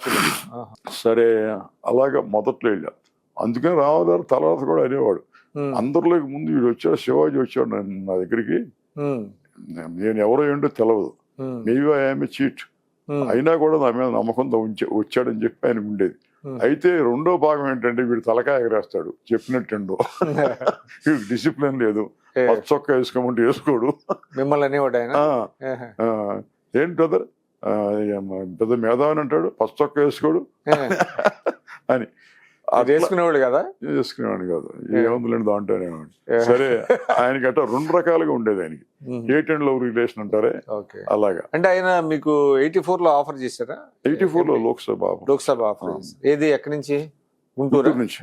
ఒక రోజు మన అతను ఎవరో మినిస్టర్ అన్నాబోతున్న సత్యనారాయణ, అన్నాబోతున్న సత్యనారాయణ పిలిచి అర్జెంట్ గా శివాజీని తీసుకురమ్మన్నాడు. ఆ సత్యనారాయణ నేను ఎక్కడున్నాను ఎత్తితే అశోక హోటల్లో ఉన్నాం. అశోక హోటల్లో అప్పుడు తెల్లారుదాం లెగ్గొడితే పొద్దున్న కూడా కాఫీ దాకా వెళ్ళాలి కదా, కాఫీ ఇచ్చేవాళ్ళు లేడు అక్కడ కట్టట్లా. రామోజీ గారు సినిమా ఏదో తీస్తున్నాడు. అప్పుడు సినిమా తీసి బండి మీద దాంట్లో ఉన్న పనిచేసే వాళ్ళకి ఆ గదుల దగ్గరికి తీసుకొచ్చి కాఫీ వేస్తున్నారు. ఆ బండి మీద తీసుకొచ్చి ఆ కాఫీ కాసిన తాగి వెళ్ళి, అంతే బ్రదర్ గుంటూరు ఎట్లా ఉంటుంది, రంగారు అంటే రంగారు గట్టి క్యాండిడేట్ అవుతాడు. అప్పుడు రంగా గారు కాంగ్రెస్ లో ఉన్నారు. పెడుతున్నాం అక్కడ, జాగ్రత్తగా చూడు, మరి డబ్బులు అయితే ఇవ్వలేను, నేను బీ.ఫార్మ్ ఇస్తాను, వెయిట్ చేయి, ఫోటో గిట్ట ఇస్తారని. కాసేపటికి వాళ్ళు వచ్చారు. దగ్గుపాటి వెంకటేశ్వరరావు బయటికి రాగానే వాటేసుకుని తెల్లారుదాం ఫైనలైజ్ చేశాడు. నీది గుంటూరు జాగ్రత్తగా చేసుకో అట్ట అన్నాడు. నువ్వు కూడా రావా 2 రోజులు ప్రచారానికి, నేను వచ్చి ప్రచారం చేయాలని గుంటూరు అని నవ్వాడు. తర్వాత ఏమో వీళ్ళు అది ఇది వచ్చి ఆ మాట ఈ మాట చెప్పి చివరికి శ్లేష పెట్టారు. గుంటూరు కాదు గజవాడ, గుంటూరు, తర్వాత బందరు, బాపట్ల, తెనాలి అన్ని కలిపి చేద్దాం, ఒక్కడేమో చేద్దామని అని ఏదో చేశారు. తర్వాత ఏం జరిగిందో కానీ మవ్వ చంద్రశేఖర్ గారిని తీసుకొచ్చి పెట్టారు. అది జరిగింది అక్కడ. లాయర్ రంగా గారి గురించి మాట్లాడాలంటే, మీరు ఇందాక చెప్పారు యాంటీ కాంగ్రెస్ అనేది రంగా గారి ద్వారా మీకు వచ్చింది అనేది.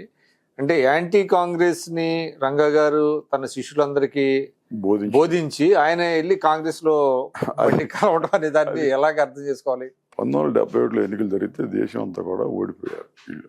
కాంగ్రెస్ ఇందిరమ్మ నెగ్గింది.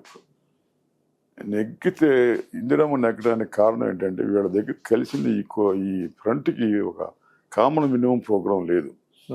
వాళ్ళకి నెగిటివ్ దాని మీద వెళ్ళారు. ఇందిరా హటావో అనే స్లోగన్ మీద వెళ్ళారు. ఆమె గరీబీ హటావో అని దాంతో దీన్ని న్యూట్రలైజ్ చేసింది. సరే, కౌంటింగ్ జరిగే రోజున సాయంత్రం కౌంటింగ్ కాకముందే అన్ని చోట్ల తగ్గిపోతుంది అని చెప్పి ఓడిపోతాం అనే నిర్ణయానికి వచ్చి అక్కడ శ్రీకాకుళంలో తలుపులేసి లచ్చన్న గారిని కూర్చోబెట్టి, లచ్చన్న ఓడిపోతున్నాయా, మనకి లాభం లేదు, కాంగ్రెస్లో చేరాలేక మనం అని మొదలు పెట్టాడు. అప్పుడే ఎవరు? రంగా గారా? మొదలుపెట్టి కానివ్వండి, ఇది ఇంకా కాలేదు కదా, కొన్ని కాదు కదా అని చెప్పి నాకు వెళ్ళిపోతాను నేను, ఏర్పాటు చేయండి ప్రయాణానికి అని అంటే ఏదో పాప రైల్లో చేసి ఎక్కించాడు. బెదవాళ్ళు దింపేపాటికి అప్పటి వరకు తెలవదు, నిద్రపోతున్నాడు. నిద్రపోయినాక శంకర సత్యనారాయణ గారు, వెంకటేశ్వర రెడ్డి గారు పేపర్ పట్టుకుని ఆయన దగ్గరికి వెళ్ళి, ఇదిగోండి అక్కడ వాళ్ళు ఓడిపోతున్నారు, వీళ్ళు ఓడిపోతున్నారు, ఓరి అందరూ ఓడిపోతున్నారంటే అని 2 సంచులు కింద పడేసాడు. కింద పడేసి ఇక లాభం లేదు, కాంగ్రెస్ లో చేరాలని నిర్ణయానికి వచ్చాడు. సరే, అది అట్ట జాగిన తర్వాత అప్పుడు ఎలాగా చేశారంటే ఆయన ఒక జర్నలిస్ట్ ఉన్నాడు చూడండి, అక్కడ నేషనల్ హెరాల్డ్కి ఎడిటర్గా ఉండేవాడు, రామారావు చలపతిరావు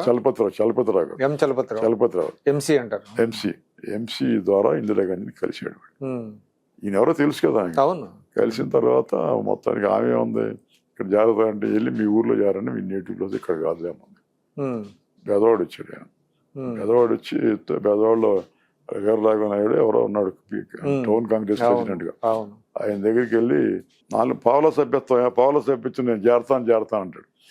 ఆయన ఇట్లా అనుకుని పావుల సభ్యత్వం ఏంటి అన్నామంట. వాళ్ళకి తెలియదు పావుల సభ్యత్వం ఆ రోజుల్లో ఉండేది. అప్పుడు పసుపులేడు కోటేస్తారు రంగారు, ఇది అంతా పావుల సభ్యత్వం ఈ రోజుల్లో ఉంది, ఇప్పుడు లేదండి అంటే ఎట్టగా చేరటం అన్నాడు. ఎట్టగా చేరటం ఉంది. అట్రాసోట్లో ఒక ప్రెస్ కాన్ఫరెన్స్ పెట్టి కొంచెం మర్యాద చేసి అందరికీ వాళ్ళకి గౌరవప్రదంగా ఇవాళ నుంచి కాంగ్రెస్ అందాం మనం, అంతేనా. అట్లా చేరిన తర్వాత పివి నరసింహారావు చీఫ్ మినిస్టర్గా ఉన్నాడు. ఆయన పెద్ద ఆయన చేరాడు, ఆయన మనం గౌరవించాలి అని చెప్పి మండల కష్టానికి ఇచ్చిన పోర్ట్ఫోలియో, మన ఎడ్యుకేషన్ మినిస్టర్ కదా, విద్యాశాఖ ఉన్నాడు. దాంతో పాటు ఈ పోర్ట్ఫోలియో కూడా ఇచ్చాడు. రంగా గారిని తీసుకెళ్ళి గౌరవించండి, అక్కడక్కడ సన్మానాలు గంధమానాలు పెట్టి ఆయన మనం ఓన్ చేసుకోవాలని చెప్పి అట్లా చేశాడు. 72లోనే జాయిన్ అయ్యారు. 72 ఆగస్టు 16న. అప్పటి నుంచి ఇక కాంగ్రెస్ చేరాడు. కొంతకాలం వరకు ఆమె పెద్దగా పట్టించుకోవాలి. తర్వాత ఏం జరిగిందంటే లోక్సభ సీట్ ఇవ్వలేకపోయింది నేను. లోక్సభ సీట్ అప్పుడు ఏం చేశారు, మేము తర్వాత రాజ్యసభ ఇస్తామని ఒక మాట అన్నారు.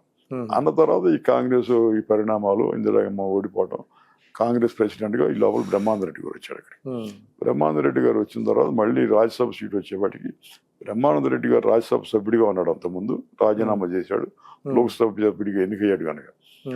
ఎన్నికైనప్పుడు ఆ ఖాళీ సీట్లో ఈయన పెడదాం అన్నాడు బ్రహ్మానంద రెడ్డి గారు. అన్నాడు అంటే ఇందిరమ్మ అంది, అంటే కాదమ్మా మనం మాట ఇచ్చాము పెద్ద ఆయనకి, తప్పుగా ఉంటుందని చెప్పి పెట్టారు. రాజ్యసభకు వచ్చాడు అప్పుడు. సరే ఆయన కాంగ్రెస్ లో చేరతానంటే చాలా మంది మింగుడు పడాలి. స్వతంత్ర పార్టీలో ఉన్న కొంతమంది చేరారు, ఆయనతో పాటు రాజగోపాల్ నాయుడు గారు వాళ్ళు చేరారు. కానీ పుష్పలెట్టి కోడేశ్వర చేరాడు, రాజగోపాల్ నాయుడు గారు చేరాడు. మొత్తం ఎన్ని పార్టీలు అండి రికార్డ్ అంటారు? రంగా గారు మారిన పార్టీలు 36. కిసాన్ మజ్దూర్ కాంగ్రెస్, కిసాన్ మజ్దూర్ పార్టీ, కృషికర్ లోక్ పార్టీ, తర్వాత కృషికర్ లోక్ పార్టీ నుంచి మళ్ళీ కాంగ్రెస్, కాంగ్రెస్ నుంచి మళ్ళీ బయటకు వచ్చారు స్వతంత్ర పార్టీ, స్వతంత్ర పార్టీ నుంచి మళ్ళీ కాంగ్రెస్, ఇందిరా, అట్లా 36 అంటారు కదా. 5 పార్టీ అన్ని ఉండవా? కానీ ఆయనది ఒక రికార్డ్ అనే మాట అంటే ఏదో అట్టగా అన్నారు. కానీ అంటే దాని ఒకటి ఏంటంటే ఆయన ఏదో పదవి కోసం పోయాడు, లేకపోతే సంపాదన కోసం పోయాడు అని లేదు కదా. అవును, అందువల్ల పెద్ద చెడు పేరు రాలేదు. సో ఒకటండి, ఎన్టీఆర్ లో మీకు నచ్చిన క్వాలిటీస్ ఏంటి? మీరు ఎన్టీఆర్ తో సుదీర్ఘకాలం పనిచేశారు. ఎమోషనల్ మ్యాన్ ఆయన. ఆ ఎమోషనల్ మ్యాన్ లో స్పాంటేనియస్ గా డెసిషన్ తీసుకుంటాడు. అందుమూలన ఒక స్పాంటేనియస్ గా డెసిషన్ తీసుకునేప్పుడు అది మేబీ ఒక పర్యావధి బ్యాక్ ఫైర్ కూడా అవ్వచ్చు, అయినా అవుతుంది. కానీ ఆయన చిత్తశుద్ధిని మనం శంకించలేం. నిజంగా చేద్దామనే ఉంటే తప్పు, ఒక ఆలోచన ఒక పొరపాటు పెడితే పడి ఉండొచ్చు కదా. అంటే మంచి చేద్దాం అనుకోని కొన్ని సందర్భాల్లో ఎక్కడి నుంచి వచ్చు ఏముంది, తర్వాత ఈ కోర్టు కూడా అడ్డం పడవచ్చు. ఇప్పుడు ఉదాహరణకి అంటే ఉద్యోగుల సర్వీస్ ని 58 నుంచి 55 ఆయన కొత్తగా ఉద్యోగాలు ఇవ్వచ్చు అని అనుకున్నాడు ఆయన. కానీ దాన్ని కొంచెం అట్మాస్ఫియర్ ని క్రియేట్ చేయాలి కదా. ఇప్పుడు మీకు చూడండి, నేను ఈ మాట మాట్లాడుతున్న చాలా పర్యాలు, ఇట్ ఈస్ మై వర్రీ. లక్షల కోట్ల రూపాయలు బ్యాంకులకి బకాయి పడి చెల్లించట్లా. ఆ డబ్బు తీసుకొచ్చి హైదరాబాద్ లో పొలాలు కొంటున్నారు, రియల్ ఎస్టేట్ చేస్తున్నారు, వాళ్ళు వ్యాపారాలు చేసుకున్నారు, దర్జాగా తిరుగుతున్నారు. వాళ్ళ ఇంట్లో ఆడాళ్ళు పైనుంచి కింద వరకు బంగారం వేసుకుని గంగిరెద్దులాగా తిరుగుతున్నారు. వాళ్ళు ఏం సిగ్గుపట్ల, వాళ్ళ దగ్గర వసూలు చేయండి అని చెప్పి అడిగేవాడు ఎవడో కనపట్ల అసలు. ఎట్ ది సేమ్ టైం అసలు ఏం సమాజం, ఎటువంటి మెసేజ్ మనం ఇస్తున్నామో అర్థం కావట్లా. వీళ్ళు ఏం చేస్తున్నారు, అమ్మో వాడికి ఇస్త్రీ పెట్టి ఇచ్చారండి, వాడికి బియ్యం ఇస్తున్నారండి, వాడికి గేదెలు ఇస్తున్నారండి, దోండ ఇస్తున్నారని మాట్లాడతారు. ఉచితాల మీద ఏంటి ఉచితం, వాడికి ఇస్త్రీ పెట్టితే నీ డబ్బు అది. వాడు పుట్టేవాడు ప్రతివాడు కూడా ఒక నోరుతోనూ 2 చేతులతోనూ 2 కాళ్ళతోనూ పుడతాడు కదా, వాడు పని చేస్తాడు కదా. వాడు కూడా ఈ జాతి సంపదకి లేకపోతే ఈ ప్రభుత్వ పన్నులకి దోహదం చేస్తాడు కదా. వాడికి అర్హత లేదా వాడికి? నువ్వు అంటే ఒక స్థాయి దాటిపోయిన అది దాట్లా ఎన్ని ఇస్త్రీ పెట్టి ఇస్తే 1000 కోట్లు అవుతుంది? 12 లక్షల కోట్లు రైట్ ఆఫ్ చేస్తారు. 12 లక్షల కోట్లు రైట్ ఆఫ్ చేస్తే ఎన్ని ఇస్త్రీ పెట్లు వస్తాయండి? 12 లక్షల కోట్లు పెడితే ఎన్ని బియ్యం వస్తాయండి? అంటే అది కాదు, ఇటీవల కాలంలో మరి నా వర్రీ ఏంటంటే ఎక్కువ తక్కువ కాదు. ఎట్ ది సేమ్ టైం ఈ మాట్లాడే వాళ్ళు, ఈ మీడియా గానీ లేకపోతే ఇంకోవాళ్ళు గానీ, ఈ మీడియా అంతా ఏంటి వాళ్ళు మాట్లాడేది, రాసేది న్యూస్ పేపర్ లోను ఎవరు రాస్తున్నారు ఇది? అబ్బో ₹1,00,000 వరకు ట్యాక్స్ లేదు, నెలకి తీసేశారు, ఉచితాలు తగ్గిస్తారు అని డప్పు కొడతా రాస్తున్నారు కదా. ఈ 12 లక్షల కోట్ల రూపాయలు కట్టించుంది వాళ్ళతోటనే ఎవడు ఒక్కడ రాస్తున్నాడా, ఒక్కడ మాట్లాడుతున్నాడా? అసలు the tyranny of the dictator is less dangerous and compare to the apathy of the citizen. అసలు ది సో కాల్డ్ ఇంటలెక్చువల్స్ ఇటీవల మనం సుప్రీం కోర్టు కూడా ఎందుకంటే వాళ్ళు how should they exceed their brief, అది ఆ మాట. అంటే that should be left to the politics అంటారా? కాదు. ఎట్ ది సేమ్ టైం అది అడగరేంటి రైట్ ఆఫ్స్ గురించి. అది బ్లాటెంట్ గా కనపడుతుంది కదా. అసలు మీ దగ్గర పనిచేసేవాడికి, అంటులు దోమేవాడికి, మీ దగ్గర ఊడ్చేవాడికి ఆడికి ఏదో ఇస్తున్నారని బాధపడటం ఏంటండి బాబు? అసలు ఇదెక్కడ సమాజం అండి, ఇదెక్కడ మానవత్వం అండి? అదే మొట్టమొదటిసారిగా ఎన్టీఆర్ కదండి సంక్షేమం అంటే వృద్ధులకి వితంతువులకి పెట్టింది కూడా ఆయనగా. ₹2 కిలో. తర్వాత కరెంటు ఉచితంగా అది వెర్రి తలలు వేస్తుంది అనేటువంటిది. దానివల్ల ఇప్పుడు ఒకటండి, మీకు బాగా ఫైనాన్సెస్ లో కూడా బాగా ఉంది.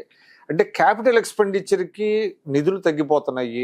క్యాపిటల్ ఎక్స్పెండిచర్ అంటే సంపద సృష్టించేటువంటి పథకాలు, ఉదాహరణకి సాగునీటి ప్రాజెక్టులు, వీటికి లేకుండా మొత్తం టోటల్గా ఈ సంక్షేమం మీద ఖర్చు పెడుతుంటే ఈ క్యాపిటల్ ఎక్స్పెండిచర్ మీద తగ్గిపోతుంది కదా. మోడీ ఏం చెప్పాడు? విదేశాల్లో దాచుకున్న డబ్బు కూడా తెప్పిస్తానన్నాడు. 10 ఏళ్ళు దాటిపోయింది, 11 ఏళ్ళు నడుస్తాను, 11వ సంవత్సరం నడుస్తుంది. అది మళ్ళీ ఎన్నికల జుమ్లా అనేసరికి అది చెబుతా.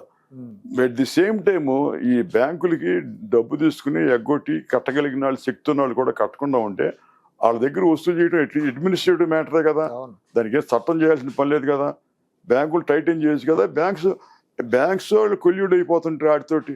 నిన్న ఢిల్లీలో ఒక బ్యాంకు 125 కోట్ల స్కామ్ లో అరెస్ట్ చేసి. అది కాదు ఇందాక ఎందుకు, ఫర్ ఎవ్రీ స్కామ్ దాని మూలాలు గుంటూరులో ఉంటున్నాయి, దాని మూలాలు బెజవాడలో ఉంటున్నాయి, హైదరాబాద్లో ఉంటున్నాయి. దేశం మొత్తంలో ఎక్కడ స్కామ్ జరిగినా సరే మనం దాంట్లో కూడా ముందే ఉన్నాం మనం. లేరా అంటే దీన్ని బ్యాలెన్స్ చేయాలి కదండి. ఇప్పుడు సంక్షేమానికి బ్యాలెన్స్ దాన్ని పెట్టుకోరే మీరు. దాన్ని కూడా చేయండి ముందు. ప్రయారిటీ ఎక్కడ మొదలు పెట్టాలి? వాడి దగ్గర మొదలు పెడతావా?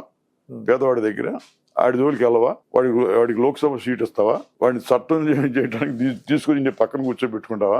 ఎక్కడ మొదలు పెట్టాలి అంటే అసలు ఇప్పుడు ప్రభుత్వాలు అచ్చంగా పారిశ్రామికవేత్తల కోసం పనిచేస్తున్నాయి. దానికోసం ఇప్పుడు దానికోసం మేమంతా రాజకీయాల్లో ఉండాలి. వాళ్ళ మూలన మంచి ఏం దొరుకుతుంది సమాజానికి? ప్రజలకి ఏం మంచి దొరుకుతుంది దాని మూలన? మన రాష్ట్రమే ఉందండి. ఏమైపోయినాయి? కోఆపరేటివ్ షుగర్ మిల్స్ అని, కోఆపరేటివ్ స్పిన్నింగ్ మిల్స్ అని ఏమైపోయినాయి? రియల్ ఎస్టేట్ అయిపోయినాయి కాదండి, అమ్మేసుకున్నారుగా. అమ్మేసుకుని అదే ఆ ల్యాండ్స్ కూడా కన్వర్ట్ అయిపోయినాయి. ఇప్పుడు మహారాష్ట్రలో ప్రైవేట్ షుగర్ మిల్ లేదు అసలు, గుజరాత్లో లేదు, ఉత్తరప్రదేశ్లో ప్రైవేట్ షుగర్ మిల్ లేదు, మొత్తం కోఆపరేటివ్ మిల్సే. అవి నడుస్తున్నాయి. తర్వాత చిత్తశుద్ధి ఉండాలండి. తర్వాత విద్యా వైద్యం సంగతి ఏంటండి అసలు? సూయిసైడ్స్, ఫార్మర్స్ సూయిసైడ్స్ ఎక్కువ దేని మూలం దొరుకుతున్నాయి అనుకుంటున్నారు? మీ మీడియా కూడా దాని మీద దృష్టి పెట్టాలి. మేమంతా ఎంబీబీఎస్ ఎట్ట చదువుకున్నామండి? 150 సీట్లు ఉండే అప్పట్లో గుంటూరు మెడికల్ కాలేజీలో. ఈ 150 సీట్లలో కనీసం 60 సీట్లు 70 సీట్లు పల్లెటూరు నుంచి వచ్చిన మాబోటి వాళ్ళు ఉండేవారు. మేము ఎక్కడ చదువుకున్నాం? జిల్లా పరిషత్ హై స్కూల్లో చదువుకుని అక్కడి నుంచి జిల్లా బోర్డు, అప్పుడు జిల్లా పరిషత్ కూడా కాదు, నడిచి వెళ్ళేవాళ్ళం మా పక్క ఊరికి. నడిచి వెళ్ళి 2 మైళ్ళు 3 మైళ్ళు నడిచి వెళ్ళి మళ్ళీ 3 మైళ్ళు నడిచి వచ్చేవాడు. వచ్చినాక గుడివాడ లాంటి చిన్న ఊళ్ళో పీయూసీ చదివాం 9 మాసాలు. అట్ట అక్కడ చేరుకుంటే మీకు చూసిన మీరు ఎంతో తెలుసండి, మెడికల్ కాలేజీలో 245 రూపాయలు సంవత్సరానికి. అది ఎక్కువగా ఆ రోజుల్లో 245. అదే తహసీల్దార్ దగ్గర సంతకం పెట్టించుకుంటే 120 రూపాయలు. దాంట్లో ఈ ఎక్కువ మందికి స్కాలర్షిప్ ఇచ్చేవారు 1000 రూపాయలు సంవత్సరానికి. మెరిట్ స్కాలర్షిప్ రానాడికి లోన్ స్కాలర్షిప్ ఇచ్చేవారు. తర్వాత ఆ లోన్ స్కాలర్షిప్ కూడా 2000 అయినా దాన్ని కూడా మెరిట్ స్కాలర్షిప్లుగా మార్చారు. So all of us were educated at the cost of the common man. వాడు కట్టిన పన్నుతోటి మేము చదువుకున్నాం. ఇవాళ కూడా గవర్నమెంట్ జనరల్ హాస్పిటల్ గుంటూరుకి ఎంత ఖర్చు చేస్తుందో ఏమన్నా అంచనా ఉందా మీ మీడియాకి కానీ, ప్రభుత్వానికి కానీ, జనానికి కానీ? Each year the government spends not less than 500 crores of rupees to run that hospital. అదే ఉస్మానియా హాస్పిటల్కి అయితే 1000 కోట్లు అవుతుంది సంవత్సరానికి రన్నింగ్. టోటల్ బడ్జెట్ లో మీకు 6% 7% మించట్లేదు కాదు. సంవత్సరానికి రన్నింగ్ ఎక్స్పెండిచర్ నేను చెప్పేది. దాన్ని ఏం చేశారు? Education and health, these are basic social infrastructure. Then the state cannot afford to withdraw from that responsibility and hand it over to the private and corporate sector. అయ్యేపటికి ఏం జరుగుతుంది వాళ్ళ? It is my experience. ప్రతి సంవత్సరం కూడా ఈ year బిగినింగ్లో, academic year బిగినింగ్లో 5-6 మంది పేరెంట్స్ వస్తుంటారు. ఏంటంటే మా పిల్లడికి ర్యాంకు ఎంత 1100 వచ్చిందండి, మంచి ర్యాంక్. 1100 వస్తే నీకు ఎక్కడ కావాలంటే సీట్ అక్కడ వస్తుంది, ఏ బ్రాంచ్ కావాలంటే ఆ బ్రాంచ్ వస్తుంది. అది కాదండి, ఫలానా కాలేజీలో చదివాడు మా వాడు, కాలేజీలో చదివితే మొదటి సంవత్సరం ఫీజు కట్టాను, 2వ సంవత్సరం వచ్చేవాడి పత్తి పండలేదు, పంట దెబ్బతింది, కట్టలేకపోయాను. లేకపోతే మోటార్ సైకిల్ మీద వెళ్తాండి, యాక్సిడెంట్ అయ్యి కాలు ఇరిగింది, కట్టలేకపోయాను. ఆ డబ్బులు కట్టందే వాడు సర్టిఫికేట్లు ఎవరంటున్నాయండి, మీరు కలిసి మన విక్రమ్ గారికి చెప్పి ఇప్పిస్తారా అంటాడు. ఆ మాట ఎందుకంటారు వాళ్ళు, మన మాట ఎనరాళ్ళు అని అంటే దాని మూలన ఆత్మహత్యలు జరుగుతున్నాయి వాడు సర్టిఫికేట్లు తేలేక. ఎన్టీ రామారావు గారు మీకు 88లోనే రాజ్యసభ ఇచ్చారు. సో అప్పటికే కొంచెం డిలే అయింది. 86 ఇవ్వాల్సింది మీకు 88లో ఇచ్చారు. 88 నుంచి 94 వరకు మీరు 6 ఏళ్ల పాటు రాజ్యసభలో ఉన్నారు. అనేక అంశాలని సభలో ప్రస్తావించేవాళ్ళు. 94 తర్వాత చంద్రబాబు గారితో బాగానే ఉండేదిగా మీ రిలేషన్? బాగానే ఉండేది. మరి తర్వాత ఎందుకు మీరు పార్టీలో కొనసాగలా? 94లో ఏం జరిగిందంటే 94లోనేమో సీటు 2 సీట్లే ఉన్నాయి అప్పుడు తెలుగుదేశానికి ఇవ్వగలిగిన అవకాశం లేదు. ఒకటి అతను ఎవరో ఉన్నాడు రాజకుమార్ వాళ్ళ ఇంట్లో దొరికే మనిషి వాడికి ఇచ్చారు. రెండోది అల్లాటి రాజకుమార్ నారాయణ శంకర్కి ఇచ్చాడు. తర్వాత 94 అయిపోయినా 96 వచ్చేప్పటికి చంద్రబాబు నాయుడు గారు వచ్చారు. ఇక తెలుసు కదా మీకు, చంద్రబాబు నాయుడు గారు వచ్చినాక ఆయన కంపల్షన్స్ లేకపోతే ఆయన అవసరాలు ఈ మంచి చెడ్డ వాళ్ళకి జరిగిపోయింది. తర్వాత నాకున్న తత్వం కూడా ఏంటంటే ఇది ఎందుకంటే ఆలాడిపడింది నాకు ఇవ్వాలి చేయలేదు అని చెప్పి ఆలాడి అంతా మీరు అడగలేదు ఎప్పుడు ఓపిక లేదు. నాకు ఇస్తే బాగుంటుందని అడిగాం కానీ 1-4 తడవలు కలిసి మా అడగడం చేయడం. చంద్రబాబు మొదట్లో నాకు శివాజీ ఉంటే బాగుంటుందన్న అభిప్రాయంలో ఉండేవాడు ఆయన. తర్వాత మరి పార్టీ స్ప్లిట్ అయిన తర్వాత ఆయన కంపల్షన్స్ అంతా. మీరు పార్టీలో అంత అంటే క్రియాశీలకంగా పనిచేయలేదా? తర్వాత ఏం జరిగింది, తర్వాత నాకు రాజ్యసభ అయిపోయిన తర్వాత ఏం చేశాడు, నేను ఏం చేశాను, మన్మోహన్ సింగ్ సజెస్ట్ చేశాడు, నువ్వు ఎకనమిక్స్ కొంచెం నేర్చుకుంటాం మంచిదయ్యా, పాలిటిక్స్లో ఉన్నప్పుడు ఎకనమిక్స్ లేకపోతే కష్టం అవుతుంది అని చెప్పి సజెస్ట్ చేసి లండన్ స్కూల్ ఆఫ్ ఎకనమిక్స్కి వెళ్ళమన్నాడు. అక్కడికి వెళ్ళాను నేను ఆ ఏజ్లో రిటైర్ అయిన తర్వాత. అక్కడ లార్డ్ మేఘనాథ్ దేశాయ్, జస్టిస్ భగవతి వీళ్ళంతా ఉండేవారు అక్కడ టీచర్స్. ఈయన ఉండేవాడు అమృత్ సేన్. అమర్త్ సేన్ ఇక్కడ మీ ప్రొఫెసర్ గా ఉండేవాడా? సమ్మర్ అంటే 1 year కోర్స్ చేశారా? 1 year చేయలేదు, 3 నెలలు చేశాను సమ్మర్ కోర్స్. అక్కడ పోయాను. అక్కడ పోయి వచ్చేప్పటికి ఇక్కడ ఈ తిరణాల ఇది జరిగింది.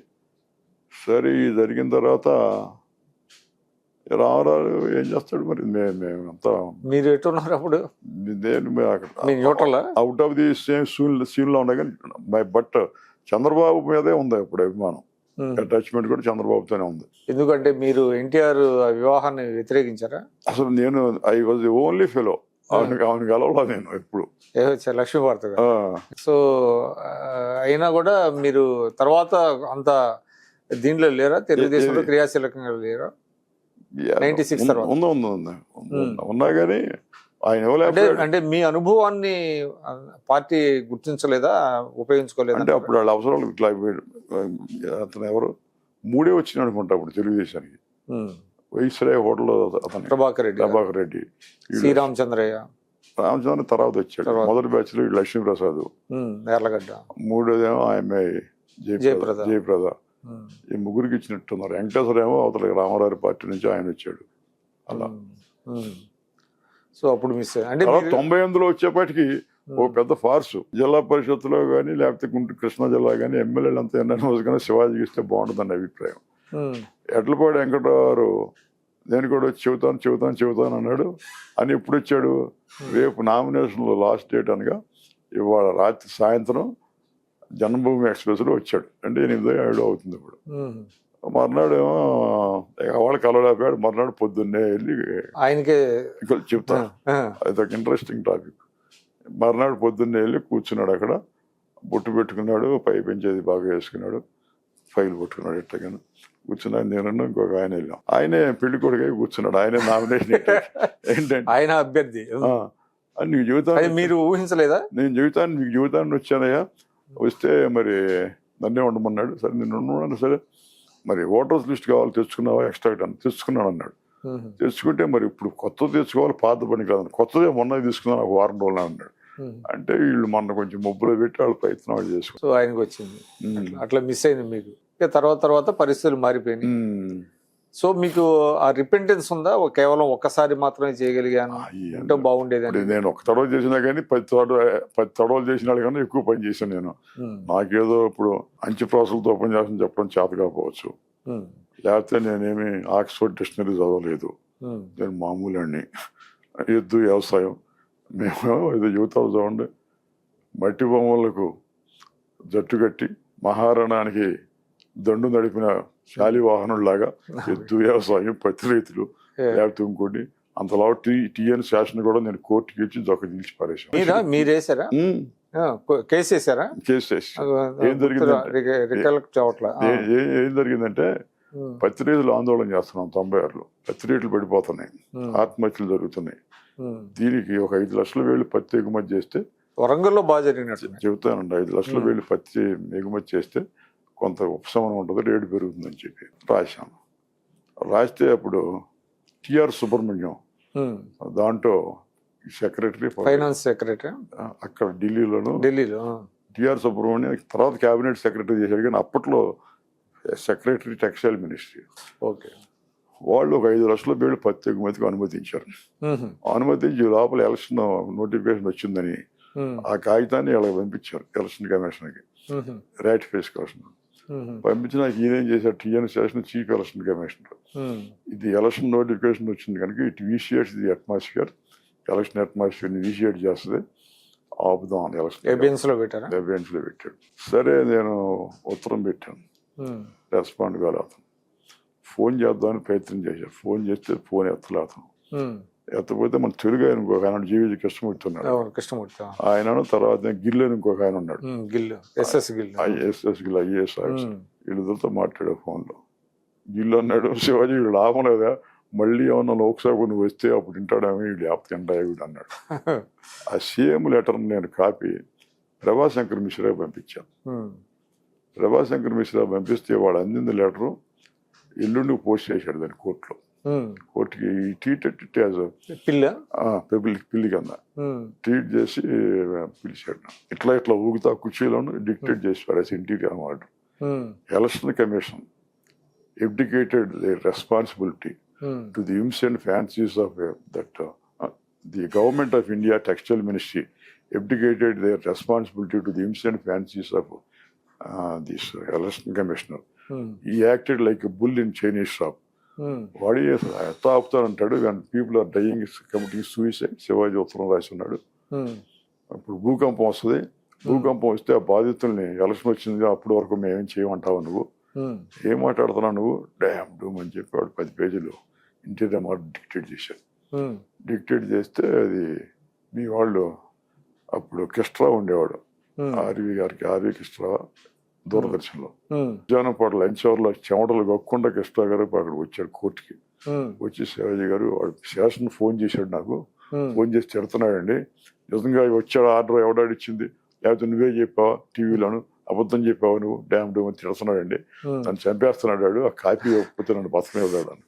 సరే కాపీ తెప్పించి ఇచ్చాను. ఢిల్లీ కృష్ణుడా కాదండి, ఇక్కడ మీ ఆర్వి కృష్ణ లేడు, ఆల్ ఇండియా రేడియోలో, ఆల్ ఇండియా అప్పుడు దూరదర్శన్లో ఉన్నాడు. అవును, ఆకిరి రామకృష్ణరావు, ఆర్పి రామకృష్ణ, ఆర్వి కృష్ణ అని పెద్దవాళ్ళు కూడా ఆల్ ఇండియా రేడియో తెలుసు. సరే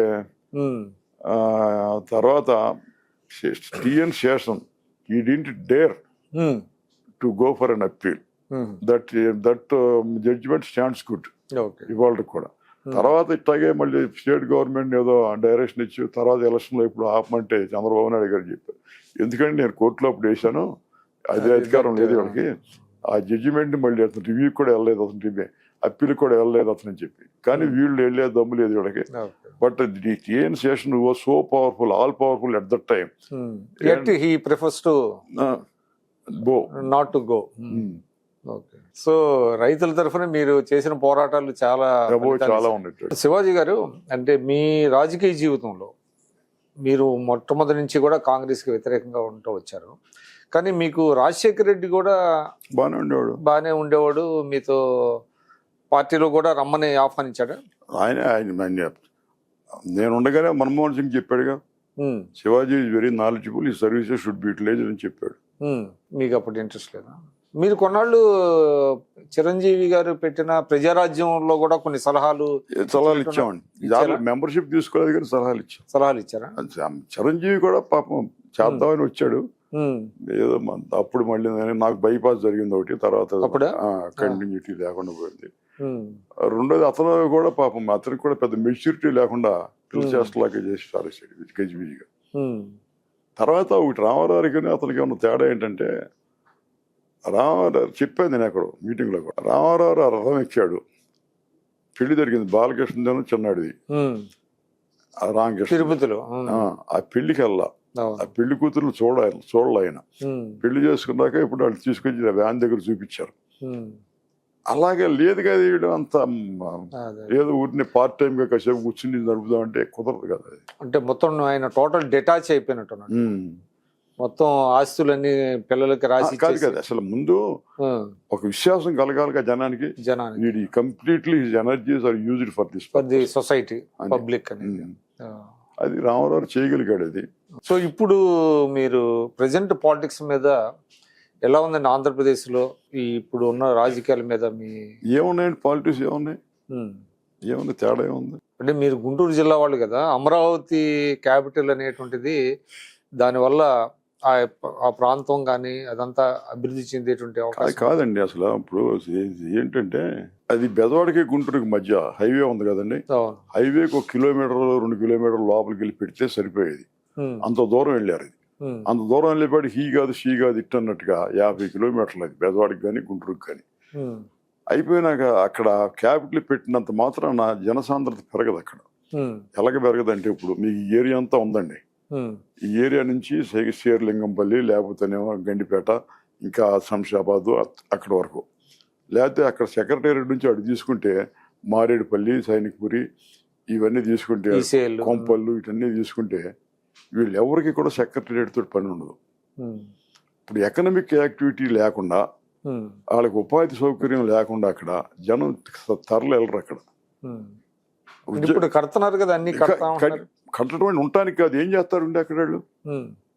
ఇప్పుడు ఈడు ఎవడన్నా వెళ్తున్నాడు సెక్రటేరియట్కి ఎక్కడి నుంచినో, ఆ ఉద్యోగస్తులు 4,000 మంది 3,000 మంది వెళ్తారు. అంతేగాని ఊరందరికీ ఏం పని అక్కడ? ఊరందరికీ అటు తినాలి కదా, తినాలి పని చేసుకోవాలి కదా, ఉపాధి దొరకాలి కదా.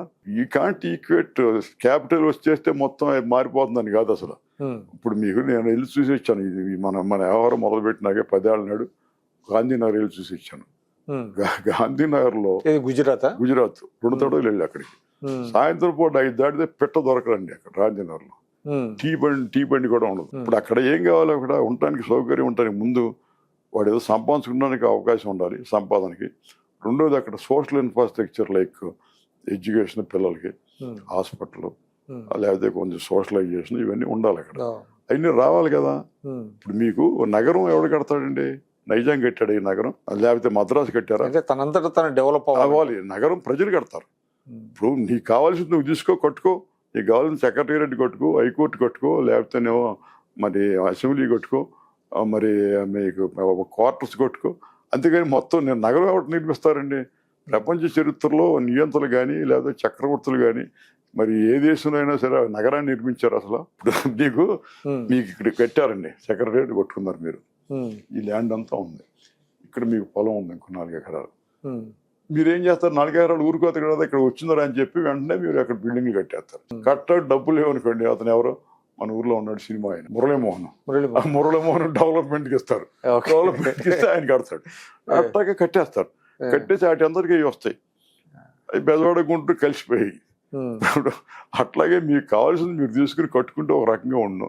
దానికి ఎంత డబ్బు అవుతుంది, ఎంత లోకం? ఇప్పుడు దానికి ఎన్ని ఎకరాలు? 50,000 ఎకరాలు ఉంది కదా సుమారుగాను. 35 గవర్నమెంట్ కొంత ఉందిగా. 50,000కి ఇప్పుడు ఎకరానికి ₹1,00,00,000 చాలు కదా. ముందు లేఅవుట్ వేయడానికి, దానికి నీళ్లు ఇవ్వడానికి, కరెంట్ లైన్లు వేయటానికి, డ్రైనేజ్ వేయటానికి, రోడ్డు వేయటానికి. సరే, ఈ విషయం వాళ్ళు సక్సెస్ ఏదో చేసుకుంటున్నారు, మధ్యలో మనం కాదని మనం ఎందుకు అనాలి. కానీ బట్ కొంచెం అంటే you're not that much optimistic. ఏదో జరుగుతూ ఉండదు, జరగనండి. ఇప్పుడు చాలా టైం పడుతుంది కదా. ఆల్రెడీ 3 సంవత్సరం అయిపోయింది. ఇప్పుడు ఇంకా 3 సంవత్సరాలే ఉంటా. చివరి సంవత్సరం ఏం జరగదు కదండి. ఎలక్షన్ ఈ 3 ఏళ్లలోనే జరగాలి. తర్వాత మీకు అంత చిత్తశుద్ధి కూడా లేదండి వాళ్ళు ఉన్న సిస్టంలో. ఇప్పుడు ఆ కాంట్రాక్టులు కానీ డిపార్ట్మెంట్ కానీ ఆ చిత్తశుద్ధి లేదు. మాకు గుంటూరులో బ్రిడ్జ్ కట్టారు, మీరు చూశారు కదా, ఓవర్ బ్రిడ్జ్. గుంటూరులో ఓవర్ బ్రిడ్జ్ గుంటూరు మధ్యలో ఉంది కదండి. అది కట్టినప్పుడు 8.5 లక్షలు అండి. అది 8.5 లక్షలకి ఇవాళ వరకు దాని రైలింగ్ కూడా తుప్పట్ల. అది ఎప్పుడు కట్టారు? 1960లో కట్టారు. 60కి అయిపోయింది. మండల లక్ష్మణ్ గారు కట్టాడు. 65 ఏళ్ళు అయిపోయింది. ఇప్పుడు కడతానంటున్నారు. 5 ఇంకోటి వేరు సంగతి. దాని తర్వాత కట్టిన తెనాలి కానీ, మంగళగిరి కానీ, నిడుపురోలు కానీ తీసుకుంటే అది ఇరిగిపోయి నాన్న గందరగోళం అయిపోయింది కదా. వాళ్ళ దగ్గర చిత్తశుద్ధి లేదు, డిపార్ట్మెంట్ దగ్గర చిత్తశుద్ధి లేదు. మరి సేమ్ సిస్టమ్ పాత గవర్నమెంట్ సిస్టమే నడుస్తూ ఉన్నట్టు ఉంది డిపార్ట్మెంట్ల వరకు. దీంట్లో ఒకటి తప్పు ఒకటి అని మనం ఎంచడం కాదు. కానీ అసలు ఎవరైనా నమ్ముకుని చేస్తారు మీరు? అసలు ఎవరు ఈ ఆఫీసులు ఎవరు ఎందుకు? తర్వాత సార్ అంటే చివరిగా చెప్పండి, అంటే మీతో కొన్ని రోజుల పాటు అనేక అంశాలను చర్చించవచ్చు, కానీ మనకి ఈ ఎపిసోడ్లో మాత్రం నేను ఇంకోటి కూడా అడగదలుచుకున్నా. అంటే మీరు సమైక్య రాష్ట్రం కోసం మీరు కూడా కొంత ప్రయత్నం చేశారు. చేయలేదా? నెవర్ యువర్ సమైక్య రాష్ట్రం. సమైక్య రాష్ట్రం లేదు. అసలు ముందు కలవటమే తప్పు నా కాన్సెప్ట్. అదే కలవడం వల్ల కృష్ణా గుంటూరు జిల్లాలు దెబ్బతిన్నాయని 2-3 సందర్భాల్లో మీరు రాయటం చెప్పడం జరిగింది. అది ఎలాగా కృష్ణా గుంటూరు రిచెస్ట్ ప్రాంతాలు కదా కంబైన్డ్. అంటే మీరు చెప్పేది కర్నూలు నుంచి ఈ హైదరాబాద్ లో కలవటం వల్ల ఇప్పుడు జరిగింది ఏంటంటే ఈ హైదరాబాద్ అండి చెప్పాక బందర్ ఉంది. బందర్లో ఆంధ్ర బ్యాంక్ హెడ్ క్వార్టర్స్ ఉంది కదా, అవును, ఇక్కడికి వచ్చేసింది హైదరాబాద్. ఎల్ఐసి జోనల్ ఆఫీస్ ఇక్కడికి వచ్చేసింది కదా. తర్వాత ఓడరేవు పోయింది కదా అక్కడి నుంచి. తర్వాత మరి ఐడిపిఎల్ అక్కడ పెడదాం అనుకుని ల్యాండ్ ఎక్విజిషన్ వరకు వెళ్ళినా కర్యాగ్రహంలో ఆగిపోయింది. ఐడిపిఎల్ ముందు అక్కడ పెడదాం అనుకున్నారా? ఇక్కడ బందర్లో ఆగిపోయింది కదా. తర్వాత ఇది అయిపోయిన తర్వాత మళ్ళీ ఇదేంటి ఎయిర్ ఫోర్స్ ట్రైనింగ్ సెంటర్ అక్కడే పెడదాం అనుకున్నారు కదా, అది దిండిగల్ వచ్చేసింది కదా. అయిపోయిన తర్వాత ఆ ఓడరేవు క్లోజ్ అయింది కదా అక్కడ. తర్వాత అంత మచిలీపట్నం మార్మగోవా రైలు ఉండేది పూర్వం. మొత్తం బందర్ రేవు నుంచి ఎగుమతి అయ్యేది రాయలసీమ నుంచి. కాకిరాయి కానీ ముగ్గురాయి కానీ ఇదంతా అది పోయింది కదా. పోయి మొత్తం బందర్ రేవ్ అనేది it was the port for the entire Nizam. ఇవాళ బందరు బొంబాయి తీసుకుంటే నాగపూర్కి బందర్ నియరెస్ట్ పాయింట్ అండి. బందర్ నియరెస్ట్ పాయింట్, దానికి సప్లైస్ అంతా ఇటు నుంచి వెళ్ళాలి. అది దాని ఎంక చూడలేదు కదా మనం ఇంతకాలం. ఇవాళ మొత్తం ఇప్పుడు మనకి మా కృష్ణా జిల్లా ఉందండి, బెజవాడ నుంచి బందర్ వరకు రిచెస్ట్ ఆ రోజుల్లో. అందువల్ల ఏం చేసేవారు, మీకు అక్కడ కైకలూరు, మండవల్లి, బంటుమిల్లి ఊళ్ళు ఉన్నాయి కదా, పల్లపూళ్ళు. వాళ్ళకి కొల్లేరు వచ్చి మునిగిపోతుందని చెప్పి వాళ్ళకి సరిగ్గా తిండి తెప్పలు ఉండలేదని చుట్టాలు అది ఉంటే అక్కడ మా వాళ్ళకి ఒక 10 బస్తాలు ధాన్యం, ఒక బండి 2 బండ్లు ఒరిగిడ్డేసి పంపేవారు వాళ్ళకి. ఇవాళ అక్కడ చేపల చెరువులు వచ్చినాక ఎకరం ₹1,00,000 కవులండి వాటికి. At the same time upland ఉంది కదా, అప్లాండ్ అంటే జంగారెడ్డిగూడెం, కొయ్యలగూడెం, ఇక్కడ పొగాకు పామాయిల్ వచ్చినాక ₹1,00,000 కవులు ఎకరానికి. అయిపోయిందా? ఇక మెట్ట తాలూకాల్లో నందిగామ, ఇక్కడ కానీ జగ్గైపేట, ఇటు పక్క గుంటూరు జిల్లాలో మెట్ట తాలూకాలు కానీ మిర్చి పొగాకు వచ్చిన తర్వాత, పత్తి వచ్చిన తర్వాత మిర్చి కాటికి బాగా బ్రహ్మాండంగా నడుస్తుంది. ఏడు నష్టం వస్తుంది అంటున్నారు అనుకోండి. వీళ్ళు ధాన్యం ఒక 20 బస్తాలు 10 బస్తాలు పండిస్తారు. ఆ పండించిన ధాన్యం వీడి తిండవు, వీడి దగ్గర పనిచేసేవాడు తిండవు. అయ్యి ఈ సోగదుకానికి ఇస్తారు, ఆడేమో మళ్ళీ అమ్మేస్తాడు దాన్ని. ఈ తమాషా జరుగుతుందండి.